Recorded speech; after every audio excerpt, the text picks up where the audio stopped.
जग के जगन्नाथ तुम ही तुम हो तो कृपा भी करोगे कभी न कभी।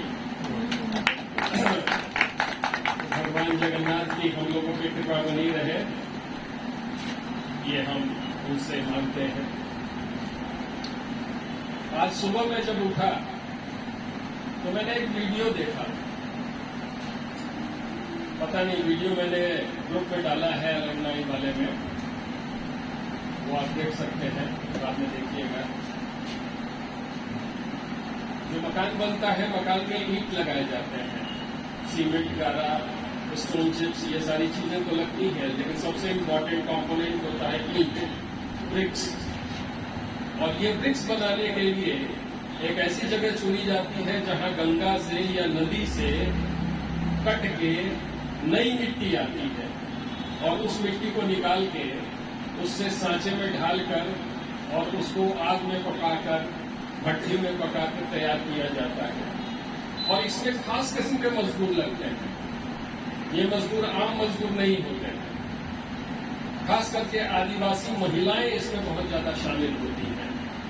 वो झारखंड से आती हैं, संथाल परगना से आती हैं, आदिवासी इलाकों से लाया जाता है, 6 महीने रहती हैं, ईंट को तैयार किया जाता है। बड़ा कठिन काम है। एक झोपड़ी डाल के धूप में रहती हैं, खाने को जो मिलता है खाती हैं, बड़ा कठिन जीवन वो उनका रहता है। लेकिन उनके सामने कोई चारा नहीं है, उनके पास स्किल है, लेकिन उस स्किल का जो रिवार्ड मिलना चाहिए सोसाइटी उनको दे नहीं पाती है या उनको मिल नहीं पाता है। हमेशा बड़ा ही कठिन जीवन उनका रहता है। तो उस वीडियो में मैंने देखा कि एक आदिवासी महिला, अभी तक की उम्र की होगी या थोड़ा कम उम्र होगा, वो अपने सर पे कम से कम 7-8 ईंट सर पे उठाए हुए हैं और एक फिल्मी गाने के धुन पे वो डांस कर रही है। तो डिपेंड करता है कि जीवन में खुश रहना। बहुत पैसा कमाने से हम बहुत खुश हो जाएंगे या बहुत सारे डिग्रीज और क्वालिफिकेशंस हमारे पास हो जाए तो हम बहुत खुश हो जाएंगे, ऐसी कोई बात नहीं है। क्योंकि मैं भी जीवन के 72वें पड़ाव पे पहुंच चुका हूं। 70-71 अब निकलने वाला है, 72 में आने वाला हूं। इतने में मैंने यही अनुभव किया है कि जीवन में पैसा और क्वालिफिकेशन बहुत ज्यादा मायने नहीं रखता है। मायने रखता है कि आप कितने अच्छे इंसान बनते हैं और आप जीवन में कितना खुश रहना जानते हैं। हमेशा चिड़चिड़ाते रहना, हमेशा दुखी रहना, हमेशा अफसोस करना, ये नहीं हुआ, वो नहीं पाया, ये नहीं मिला, ये बेकार की बातें हैं। जिस परिस्थिति में आप हैं उस परिस्थिति में एक आप ऐसा माहौल बनाएं कि आप भी खुश रहें और आपके आस पड़ोस वाले, आपके माहौल, आपके आस पड़ोस जितने भी लोग हैं वो भी खुश रहें। तो बात है एलुमनाई एसोसिएशन की। मैंने इसके लिए एक स्लोगन भी दिया था, जुड़े दिल से। इसमें दिल से जुड़िए। ये हमारे लिए सौभाग्य की बात है कि हम लोग Patna university Patna college school के स्टूडेंट रहे। बहुत बड़े सौभाग्य की बात है। छोटे भाई रवि ने अभी बताया, ये रवि के बारे में आप पूरी बात नहीं जानते हैं। अभी शशि से बात हुई, शशि कि ये छोटे भाई हैं, ये अमेरिका में जॉब करते थे, कई बार अमेरिका से आए, कई बार अमेरिका गए, HCL में काम कर रहे हैं। इस तरह से इंजीनियरिंग करने के बाद इसने बहुत सारे जॉब किए। और इनके पिताजी हमारे प्रिंसिपल हुआ करते थे, यानी शशि के पिताजी।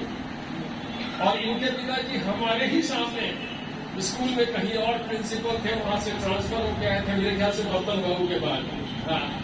और जो उनका वेलकम हुआ था, सारे स्कूल के बच्चे कतार लगा के, जिस तरह के एक कोई प्रेसिडेंट आ रहा हो ऑफ इंडिया, सारे बच्चे खड़े हैं, सारे बच्चे हाथ हिला रहे हैं और जीप पे वो खड़े होकर स्कूल कैंपस में घुसे थे। आज भी वो सीन मुझे याद है। और ये लोग प्रिंसिपल के बेटे होते हुए भी इतना सिंपल स्टूडेंट की तरह रहते थे। कहीं ऐसा नहीं लगता था कि प्रिंसिपल के बेटे हैं। आजकल तो टीचर के बेटे या वहां के स्टाफ का भी बेटा हो जाता है तो उसकी अकड़ कुछ और होती है। फोटोग्राफ में देखिएगा, स्कूल का जो ज्वाइंट फोटोग्राफ क्लास वाइज होता है, उसमें सबसे आगे घुटने टेक कर बैठा हुआ है तो शशि। वरना उसको तो टीचर के बगल में सबसे आगे बिठाया जाता है। इतना सिंपल कल्चर हुआ करता था। और पढ़ाई पटना कॉलेज का कोई जोड़ा नहीं था, ये पटना का जिला स्कूल था। और यहाँ बड़े बड़े जितने भी डीएम हुए, कलेक्टर हुए, वकील हुए, जज हुए, ये सारे लोग अपने बच्चों के एडमिशन के लिए छटपटाते थे। और सारे टीचर्स का चेहरा अभी भी याद है। और इंफ्रास्ट्रक्चर इतना बढ़िया है कि आज भी वो स्कूल देखने लायक है, अंदर से और बाहर से। अब बहुत परिवर्तन हुआ है, लेकिन अभी भी बहुत खूबसूरत है।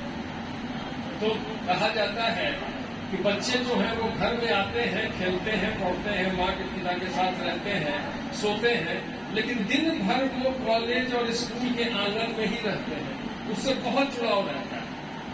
तो हम लोगों को गर्व है कि हम पटना कॉलेज स्कूल के स्टूडेंट हैं और हमारे वैसे टीचर्स हैं।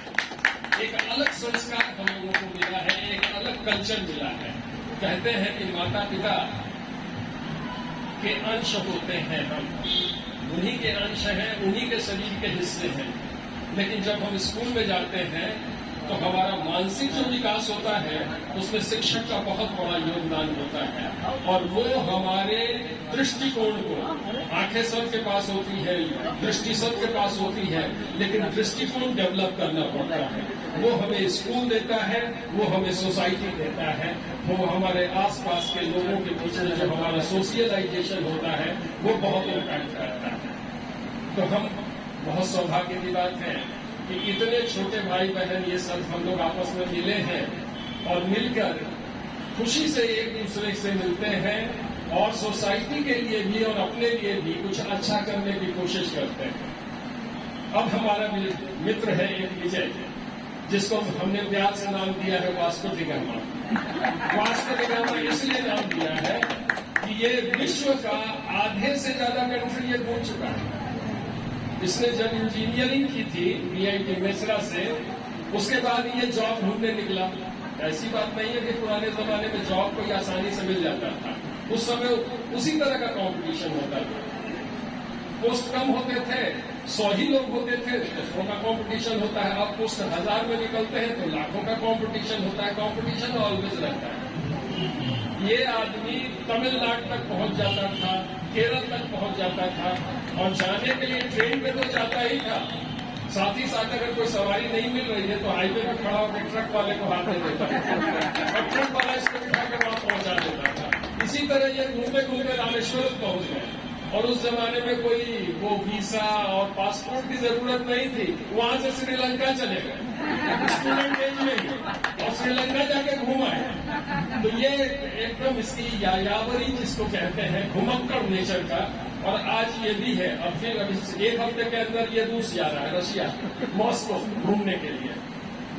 तो इसका हम लोगों ने नाम ही रख दिया है मॉस्को। उसी तरह शशि भाई है, ये स्टेट गवर्नमेंट जॉब में थे, बिहार स्टेट फाइनेंशियल कॉर्पोरेशन में बहुत अच्छे पद थे और रिटायर होकर बैठे हैं। हम भी पाटलिपुत्रा यूनिवर्सिटी में, वहां से मैं रिटायर हुआ, 6 साल हो गए रिटायर हुए। हम लोगों में जब भी 65 में रिटायर होते हैं, 65 साल की उम्र में मैं रिटायर हुआ था 2020 में। तो इस तरह से और हम लोग आपस में मिल रहे हैं। जरूर इसके पीछे जगन्नाथ का हाथ है। जब आप लोगों की तस्वीर देखते थे कि आप लोग समुद्र में नहा रहे हैं और वो राजेश भाई और ये इन दोनों का जो रोमांटिक फोटो आता था तो हम लोगों को लगता था कि हम लोग भी जरा घूम आते तो अच्छा लगता है। ऐसा मौका बहुत कम मिलता है और सारे मित्र। और जब हमको लगता है इतने लोगों का कैमरे के फोकस में आप लोग आए कैसे, वो कैमरे के फोकस में लाने के लिए काफी सेटिंग करनी पड़ती होगी। तो आप लोगों ने बहुत एंजॉय किया। बस थोड़ी सी कमी है या थोड़ा सा एडिशन और होना चाहिए। जब हम इतना बड़ा ग्रुप बना रहे हैं, अपने लिए एक्सीडेंटल इंश्योरेंस, लाइफ इंश्योरेंस और फैमिली इंश्योरेंस की बात सोच रहे हैं, तो थोड़ा सोसाइटी का भी सोचें कि समाज को हम दे क्या सकते हैं। अब इसके ऊपर एक बैठक होगी, चर्चा होगी, तब डिसाइड करेंगे। हम कोई छोटा सा हिस्सा इस खुशी का सोसाइटी में भी बांटे, उनको भी कुछ मिलना चाहिए। हमारे रहने का फायदा क्या? जब हमारे रहने से हमारे आस पड़ोस, हमारे समाज, हमारे बिहार, हमारे पटना को कुछ नहीं मिला, तो हमारे रहने का कोई बहुत ज्यादा औचित्य नहीं है। मैंने सर्विस की और हमारे बच्चों को कुछ नहीं मिला, ना नॉलेज मिला, ना कॉलेज मिला, ना कुछ नहीं मिला, तो फिर हमारे पढ़ाने का कोई फायदा नहीं होता है। तो यही बातें थी और बड़ी खुशी हुई आज जो आप लोगों ने प्रोग्राम ऑर्गेनाइज किया है, जिसमें अरविंद भाई आए हैं, शशि भाई आए हैं, रवि भाई आए हैं, बाकी सारे भाई आए हैं, छोटी भाभियां भी आई हैं, या बहनें आई हैं, जो भी आई हैं, बहुत अच्छा लगा। बहुत बहुत धन्यवाद। जय जगन्नाथ।